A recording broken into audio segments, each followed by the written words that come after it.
position those forces in relation to what our body's able to handle, the better we will be as a runner. We do have some fascial demands. So, what our tissues are capable of handling through our 3 planes of motion is a huge determinant of where we will be and how we will be as a runner. Being that running is a cardiovascular exercise, we do have cardiovascular demands and what our vasculature system is able to handle and how effectively it's able to transpose the fluid dynamics and what the blood brings to our skeletal muscle.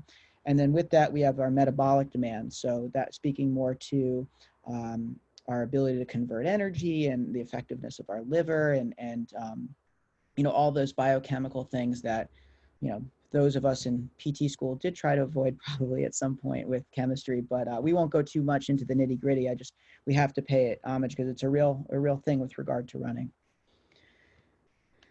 Okay, so speaking quickly about those biomechanical demands, essentially we feel that most in initial contact when that new base of support is brought forward, and whether you're a heel striker or a forefoot striker, there's people who speak to both camps. It really depends on what the rest of your body is doing and how your striking pattern fits into your running. But we can guarantee that due to the impact of that new foot coming forward, or that foot coming forward, it's going to place an increased shock up the system. The amount in which you feel that shock is really determinant on the rest of the alignment of your joints and how your trunk is in relation to your pelvis and your pelvis is in relation to your foot, and that whole body is connected type of relationship. So when we talk about biomechanical demands, it's really how well we're able to transpose those forces as we transition throughout our running gait. If we look at fascial demands, these are some pictures taken from Tom Myers's anatomy trains and some of the interrelational connections that we have throughout our body based on these fascial systems, this continuity of tissue that extends, from longitudinally and horizontally throughout our body and also rotationally.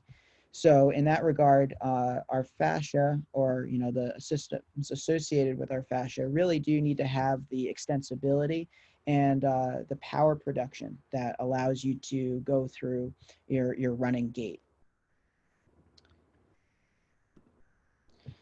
Again, metabolic demands. This is a gross overview, but we are looking here at the conversion of ATP into usable energy and how well our skeletal muscle is able to convert that energy into force production.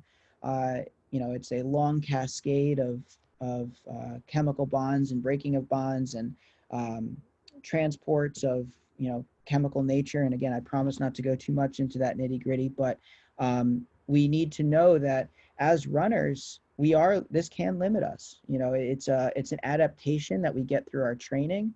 If you're an endurance runner or a distance runner looking to train for, or going from 5Ks to 10Ks or 10Ks to half marathons or half marathons to fulls, or for you crazy people out there, your ultras, this continues to be a impediment to moving your distance up or increasing the efficiency of energy production throughout your running. So as a result, it's something that needs to be spoken to, and in relation to cross training, something that we can benefit from other exercises to help train these systems indirectly.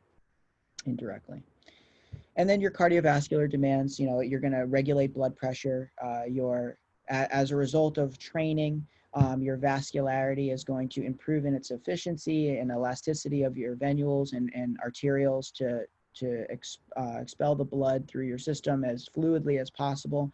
One of the most amazing adaptations that I've heard through cardiovascular training of any type is that as you continue to train and at a level that is appropriate to you, you will lay down more capillaries, more alternative routes for blood to go. And as a result, that decreases the amount of pressure in your system blood-wise because that just has more avenues to flow. And an example of that is like you can either, take the parkway, and everyone's on the parkway and all those cars are trying to go into one direction on one road, or you can take, disperse some of that traffic in back roads, which would be similar to some of those smaller arterials, and decrease the amount of traffic in that regard, and traffic just being the flow of blood.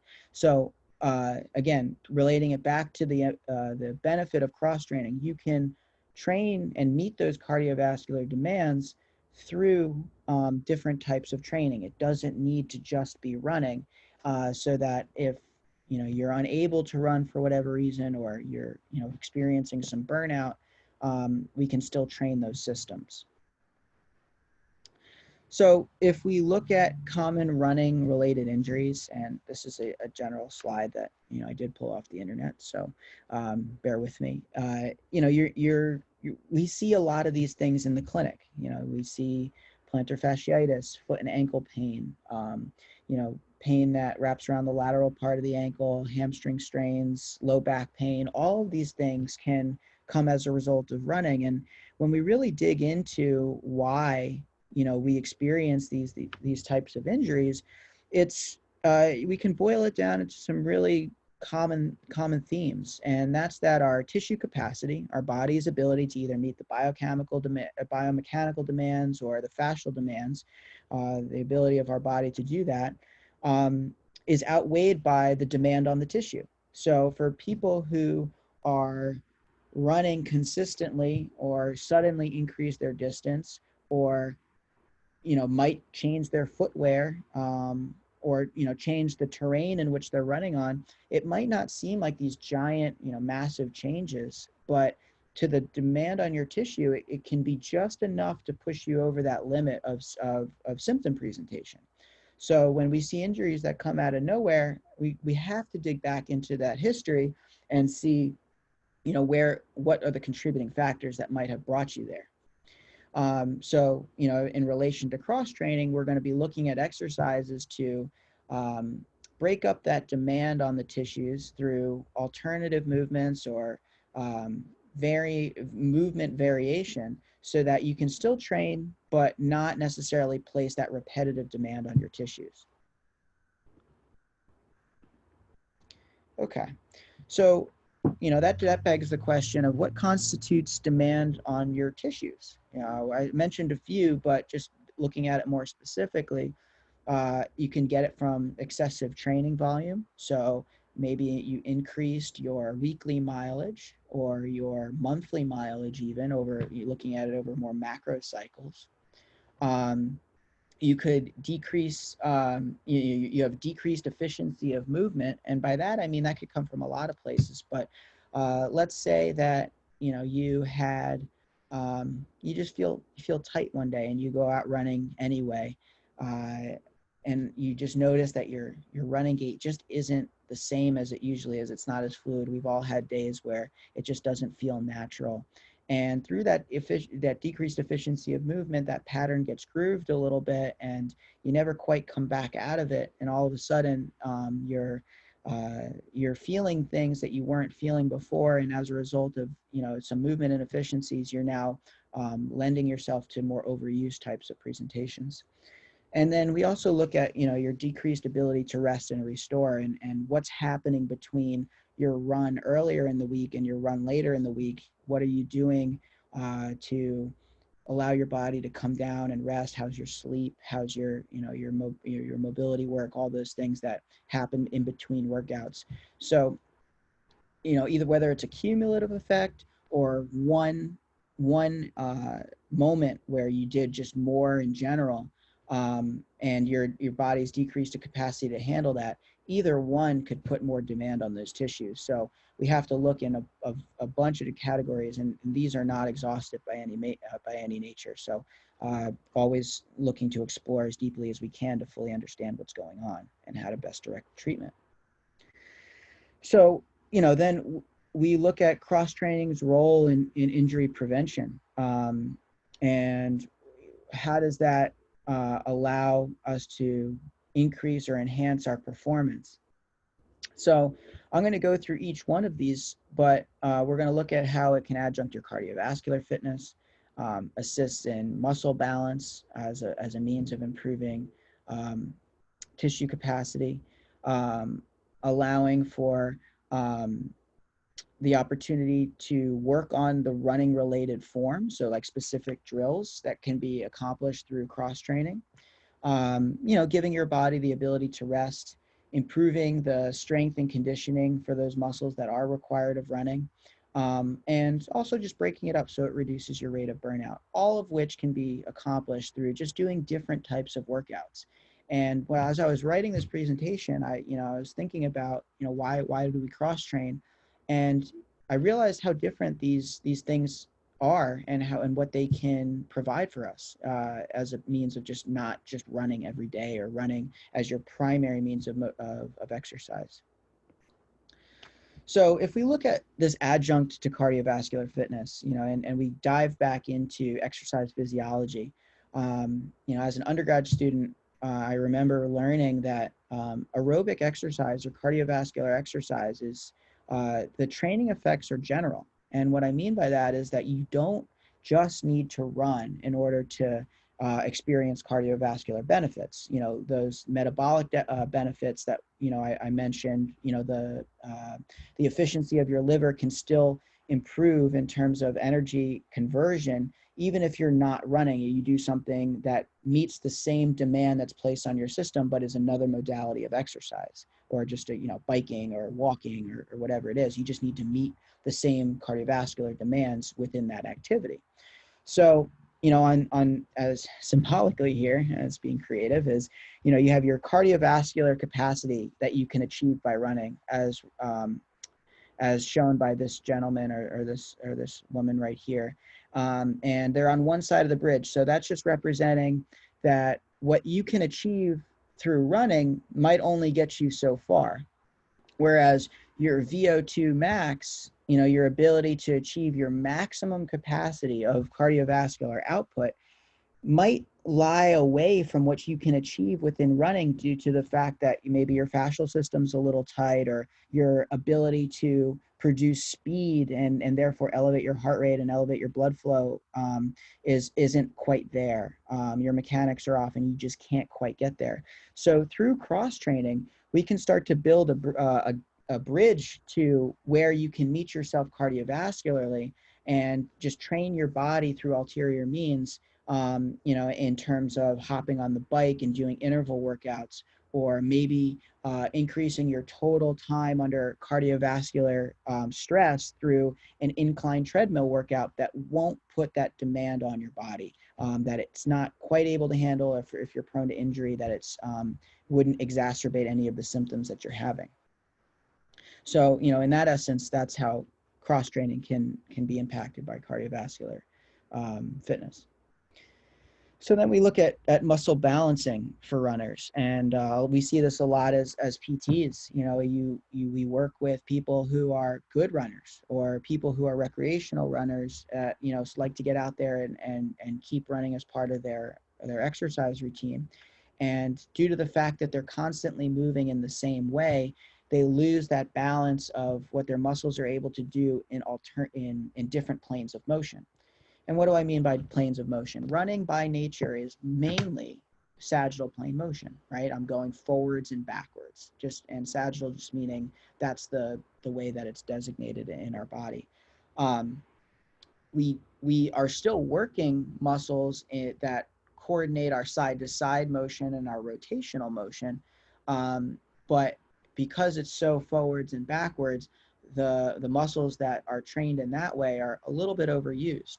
In that way, in that regard, we rely on them too much, and we lose strategies that take us out of that one plane of motion.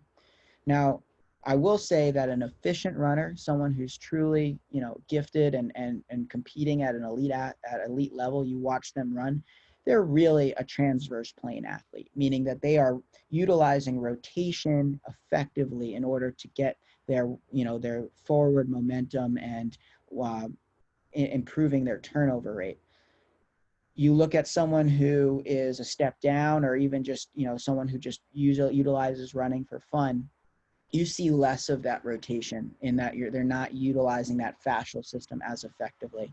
But by and large, we need to utilize cross training just to break things up and train other planes of motion so that you stay healthy outside of running. So as I mentioned before, if we look at cross training, it's necessary for running drills. And there are, we look at the way that the body learns, how it learns new movements. It's very effective to look at a part of a whole before integrating, just whole movement. And what I mean by that is that if you break down a piece of running that you're struggling with, let's say it's the swing phase, you do drills that emphasize the swing phase. The idea is that that will carry over into the activity as a whole, with some proper bridging and cueing from someone who might know what they're talking about, or just an internally focused person that can kind of integrate that themselves. Either way, it behooves us as runners to make sure that we pay homage to the fact that individual parts of the whole motion can be quote unquote dysfunctional or not as efficient as they could be, and therefore just need specific training. So this presentation honestly allows me to do something that I wish I could do more, which is to give a nod to our training staff. And I'm going to highlight just individuals that I think that if this is something that you feel like you're missing or you could benefit from, maybe some of the trainers in our system that can help you with that. So Steve is a phenomenal running coach, and he would be able to direct you into running drills that might help you based on the way that you're currently running, or if you got evaluated by us in our run evaluation, that could be an eventual outlet for you.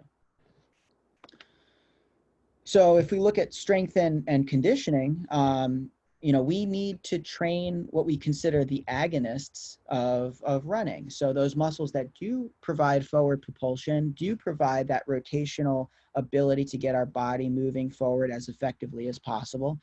Those are worth training in isolation to some degree. And we want to make sure that they have the power capacity and the ability to be utilized within our running cycle.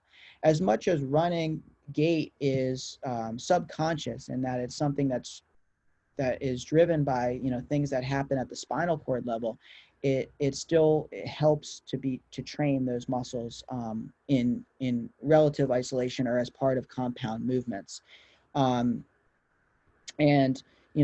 as a result, this will just help sorry, I'm just listening to an ambulance go by. This will help the connective tissue and the things that will help prevent breakdown in the long run. And here I'd like to give the nod to Joe Bonnier and Anthony Skyrie, because they're phenomenal strength and conditioning coaches. And working with us, if you are a patient or you're looking to improve in this regard, to help target some exercises that you might benefit from within your running. So I talked about reducing burnout. We all are after this elusive runner's high, but on the flip side of that, running burnout is a real thing. I've ran frequently enough in my life where some days I just don't feel like doing it, and that sometimes that feeling extends longer than I would like it to. Sometimes I describe it as the feeling of want to run, whereas you can't really get there on your own. It's just something's not clicking for you. And at that point, you might want to step away and reevaluate why you're not really feeling that urge to get out there and pound the pavement or go out to the track.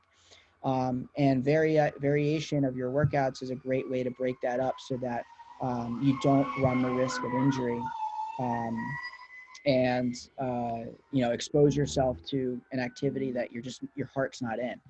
So, Megan, I've had the opportunity of working with for some time now, and I've watched her train her clients, and she really does a nice job of breaking things up. So if you feel like that you're subject to that repetitive types of exercise, and you're just, you're at a point where you don't really know where to go, and running's just part of your routine, but you don't know what else to do, I highly recommend getting in contact with Megan as part of that process of transitioning back to something fun, because it should be fun, right? And cross training also aids in recovery. I love the opportunity to aqua jog when given the opportunity. The decrease in the forces of gravity and utilizing fluid dynamics to your advantage to work on your form, or work on your stride or your push off.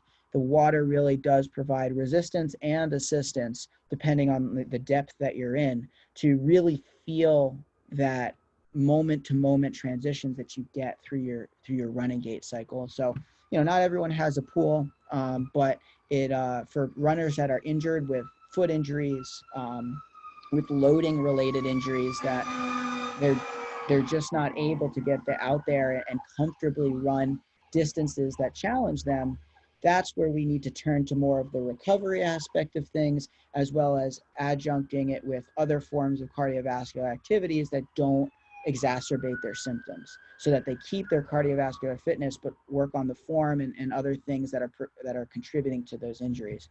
And Beth is this is the person I think of in this, and all these trainers do other things too and are skilled in other ways, but she is someone that I think would really be an ally in this regard, and does wonderfully in this department. So looking at cross training through this lens is something that I think she would really do well with. So closing thoughts and just keeping, giving the opportunity to ask some questions. If any of this registered with you, and I just honestly ask everyone to do this who is a runner, is really to think about your current motivations for running, and that will really guide you in what your cross training needs are. And I can firmly say that just breaking up things outside of running is something that we should all do just to stay balanced in our exercise life or our movement life. And as a result, if your motivation for running is weight loss, that's something that we have to navigate around, because I've worked with enough individuals to know that exercise and weight loss should not be mixed, because it just lends itself to that opportunity to overtrain or to train inconsistently based on what the scale says. And this isn't for that's not everyone, but it does go down that road. And if your motivations for running are just to do something cardio related, then as I mentioned, there are other opportunities to do other things as well. And if you feel that cross training is something you're missing, and as I spoke to, we have plenty of avenues to help you through that. The last point I'll make is that my colleagues and I have created this virtual running assessment. So with the intention of trying to give people the most specific diagnosis of what's happening with their running as we can, especially if they're running into issues. So if there's anything or any questions that you have on that, I'd be happy to speak to what that covers, and just any other questions in general. So with that being said, I'm gonna stop the share here. Oops. Let's see here. How do I do this? Where did I go? Hold on. There we go. Okay. So if there's any questions out there, I'd be happy to answer them and speak more specifically to some things that I mentioned, and go from there. Alex, Yeah, I have a question. I thought it was a great presentation, and one point I found very interesting and that you hear often is that aerobic training definitely leads to increased capillary bed formation. Was there anything, as you're preparing for this presentation, did you see anything in strength training improving capillary bed formation or plyometric training? So, specifically, I can't cite a study offhand, but the answer to your question, I believe, really lies in specificity of training. So that if you are stressing your body in a way that challenges your blood pressure regulation to a point where it needs to adapt to those demands, whether it be through strength training, plyometric training, your body's going to have to actively adapt to what to the demands placed on it. So strength training can definitely do that, in that based on the way that your body is forced to regulate blood pressure, it will have to lay down auxiliary help to give you that type of support. I can't say that it's going to be more effective than aerobic activity, but I can't say that it won't happen at all. Got it. Thank you. Yep.